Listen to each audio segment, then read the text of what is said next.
Ranking Member Graham, members of the Committee on the Judiciary, thank you for inviting me to testify. My name is Max Eden, and I'm a research fellow at the American Enterprise Institute. To put it bluntly, books aren't being banned, and it's good that they are. The media keeps using the word banned, but that word doesn't mean what you think it means. In common usage, banned means made unavailable, yet the most banned genderqueer is still available on Amazon. The same, unfortunately, can't be said for Ryan Anderson's When Harry Became Sally. Only books on one side of that issue, it seems, actually get banned. Rather, this conversation focuses on school library availability. If ban means made unavailable, then virtually every book ever published has been effectively banned in school libraries. But that's not even what this word means here. Indeed, a book can be both banned and totally available in a school library. That's because the media has accepted the expansive definition of ban offered by PEN America. If a book has been taken off the shelves, reviewed, and placed back on the shelves, it has, according to PEN, been banned.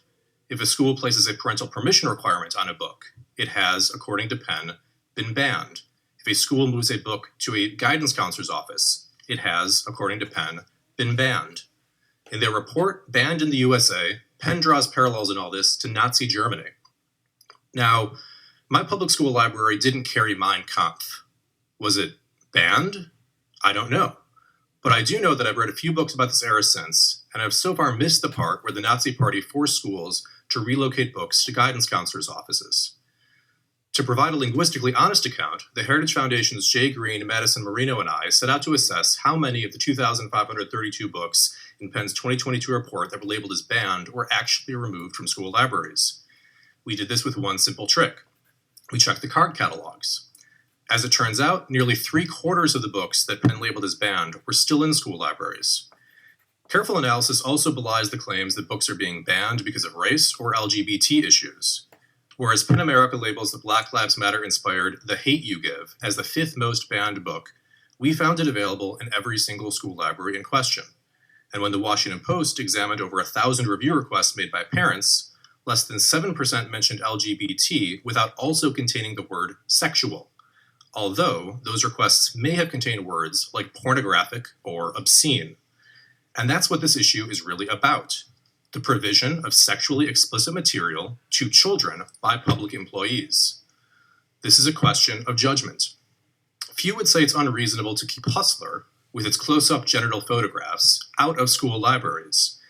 And few would insist that Romeo and Juliet, with its lyrical allusions to sex, should be removed.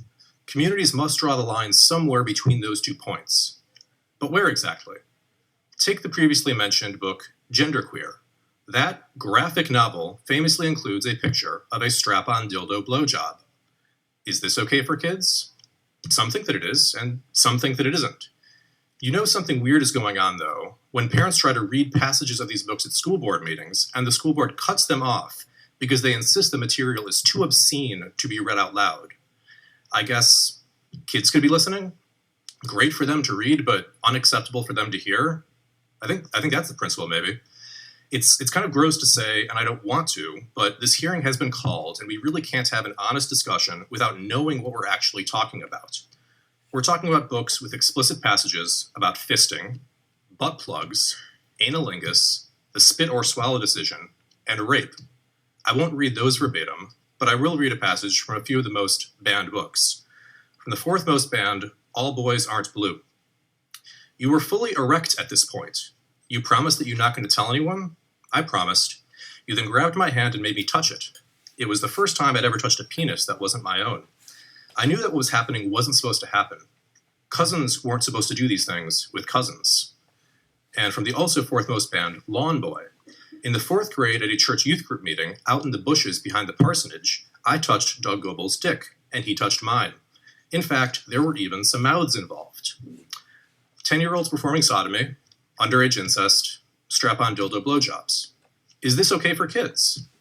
Judging by the fuss made by the media, NGOs, and some Democratic politicians, it seems there is a politically significant contingent that believes this is all actually very good for kids. But personally, I'm not at all troubled by the fact that some moms believe that this is inappropriate, and that some school boards agree. And I find it kind of weird that the United States Senate is troubled enough to call a hearing about all this. Thank you.